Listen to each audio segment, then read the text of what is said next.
కామారెడ్డి జిల్లాలో సంచలన ఘటన చోటు చేసుకుంది. ఓ ఎస్ఐ సహా మహిళా కానిస్టేబుల్ మరో యువకుడు ఆత్మహత్యకు పాల్పడినట్టుగా సమాచారం. సదాశివనగర్ మండలం అడ్లూరు ఎల్లారెడ్డి పెద్ద చెరువులో దూకి మృతి చెందినట్టు తెలుస్తుంది. బిక్కనూరు పోలీస్ స్టేషన్లో ఎస్ఐగా విధులు నిర్వహిస్తున్న సాయి కుమార్ పర్సనల్ కారు చెరువు కట్టపై లభించినట్టు పోలీసులు తెలిపారు.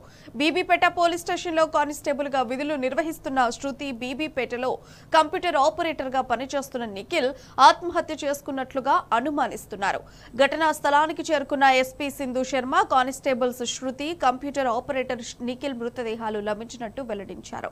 ఇక ఎస్ఐ సాయి కుమార్ కొరకు గజ ఈతగాళ్లతో గాలింపులు చేపడుతున్నట్టు పోలీసులు తెలిపారు.